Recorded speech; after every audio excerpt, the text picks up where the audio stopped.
नमस्कार दोस्तों, IAS point में आपका स्वागत है। मैं उत्कर्ष सिंह। आज हम बात करने वाले हैं प्रधानमंत्री मत्स्य संपदा योजना पर। सबसे पहले बात करते हैं कि चर्चा में क्यों है। 10 सितंबर को प्रधानमंत्री नरेंद्र मोदी ने डिजिटल माध्यम से प्रधानमंत्री मत्स्य संपदा योजना PMMSY का शुभारंभ किया है। इस योजना के साथ साथ प्रधानमंत्री ने ई गोपाला ऐप भी लॉन्च किया, जो किसानों के प्रत्यक्ष उपयोग के लिए एक समय नस्ल सुधार बाजार और सूचना पोर्टल है। इस अवसर पर प्रधानमंत्री ने बिहार में मछली पालन और पशुपालन क्षेत्रों में भी कई पहलों की शुरुआत की। अब चर्चा करते हैं इसके प्रमुख बिंदुओं की। प्रधानमंत्री मत्स्य संपदा योजना क्या है? PMMSY मत्स्य क्षेत्र पर केंद्रित एक सतत विकास योजना है, जिसे आत्मनिर्भर भारत पैकेज के तहत वित्त वर्ष 2020-21 से वित्त वर्ष 2024-25 तक 5 वर्ष की अवधि के दौरान सभी राज्यों और संघ शासित प्रदेशों में कार्यान्वित किया जाना है। इस योजना पर अनुमानतः 20,050 करोड़ रुपए का निवेश किया जाएगा। PMMSY के अंतर्गत 20,050 करोड़ रुपए का निवेश मत्स्य क्षेत्र में होने वाला सबसे अधिक निवेश है। इसमें से लगभग 12,340 करोड़ रुपए का निवेश समुद्री अंतर्देशीय मत्स्य पालन और जलीय कृषि में लाभार्थी केंद्रीय गतिविधियों पर तथा 7,710 करोड़ रुपए का निवेश फिशरीज इंफ्रास्ट्रक्चर के लिए प्रस्तावित है। अब बात करते हैं PMMSY के लक्ष्य का।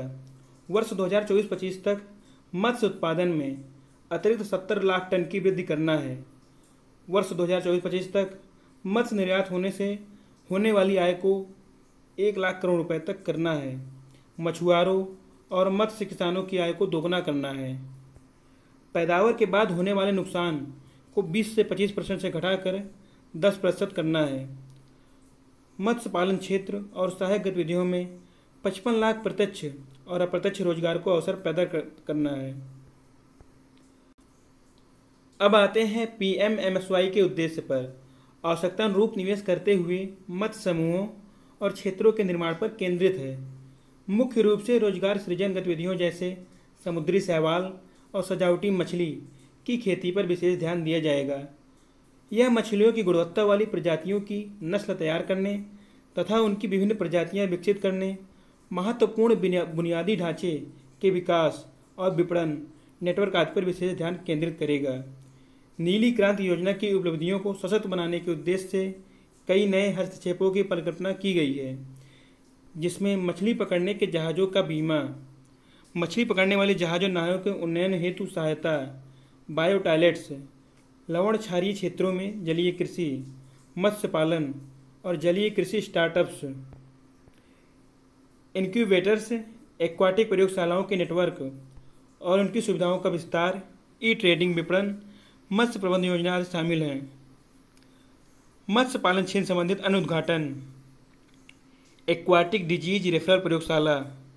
ये सुविधाएं मत्स्य किसानों के लिए गुणवत्ता और सस्ती दर पर मत्स्य बीज की समय पर उपलब्धता सुनिश्चित करके मत्स्य उत्पादन और उसकी उत्पादकता बढ़ाने में मदद करेंगी और मछलियों के रोग निदान के साथ साथ पानी और मिट्टी के परीक्षण सुविधाओं की आवश्यकता को भी पूरा करेगी।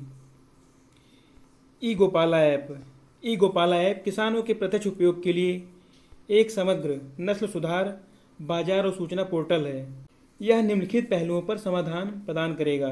देश में पशुधन के सभी रूपों, वीर्य, भ्रूण आदि में रोग मुक्त जीवाणु जर्म प्लाज्म को खरीदना और बेचना, गुणवत्तापूर्वक प्रजनन सेवाओं की उपलब्धता, कृत्रिम गर्भाधान, पशु प्राथमिक चिकित्सा, टीकाकरण और उपचार आदि, और पशु पोषण के लिए किसानों का मार्गदर्शन करना, उचित आयुर्वेदिक दवा, एथनो पशु चिकित्सा दवा का उपयोग करते हुए जानवरों का उपचार आदि की जानकारी देना, पशु किसानों को अलर्ट भेजना, टीकाकरण, गर्भाधान, गर्भावस्था निदान आदि के लिए नियत तारीख पर, किसानों को क्षेत्र में विभिन्न सरकारी योजनाओं और अभियानों के बारे में सूचित करना। अब आते हैं वीर केंद्र सीमेन स्टेशन पर। प्रधानमंत्री द्वारा बिहार के पूर्णिया में राष्ट्रीय गोकुल मिशन के तहत स्थापित की गई अत्याधुनिक सुविधाओं से युक्त वीर केंद्र सीमेन स्टेशन प्रमुख है। बिहार सरकार द्वारा उपलब्ध कराई गई 75 एकड़ भूमि पर 84.27 करोड़ रुपए के निवेश से यह केंद्र स्थापित किया गया है। यह सरकारी क्षेत्र के सबसे बड़े वीर्य केंद्रों में से एक है, जिसकी उत्पादन क्षमता 50 लाख वीर्य नमूना प्रतिवर्ष है। यह वीर्य केंद्र बिहार की स्वदेशी नस्लों के विकास एवं संरक्षण को भी नया आयाम देगा और इसके साथ ही पूर्वी एवं पूर्वोत्तर राज्यों की पशु वीर्य की मांग को पूरा करेगा। IVF in vitro fertilisation IVF lab 100% अनुदान सहायता के जरिए देश भर के कुल 30 ETT और IVF लैब या प्रयोगशालाएं स्थापित की जा रही हैं। ये लैब देसी नस्लों के बेहतरीन पशुओं का वंश बढ़ाने और इस प्रकार दूध उत्पादन एवं उत्पादकता को कई गुना बढ़ाने की दृष्टि से अत्यंत महत्वपूर्ण है। कृत्रिम गर्भाधान में लिंग पृथक्कृत वीर्य का उपयोग। कृत्रिम गर्भाधारण AI आर्टिफिशियल इंसेमिनेशन में लिंग पृथक्कृत वीर्य के उपयोग के जरिए केवल मादा बछड़ों का ही जन्म सुनिश्चित किया जा सकता है, 90% से भी अधिक सटीकता के साथ। किसान के घर की चौखट पर IVF तकनीक उपलब्ध होगी। इससे अत्यंत तीव्र दर से अधिक प्रजनन क्षमता वाले पशुओं की संख्या को कई गुना बढ़ाने की प्रौद्योगिकी का प्रचार प्रसार होगा, क्योंकि इस प्रौद्योगिकी के उपयोग से एक मादा एक वर्ष में 20 बछड़ों को जन्म दे सकती है। अगर वीडियो से कुछ भी जानकारी मिली हो तो वीडियो को लाइक कीजिए, दोस्तों में शेयर कीजिए और चैनल को सब्सक्राइब कीजिए। धन्यवाद।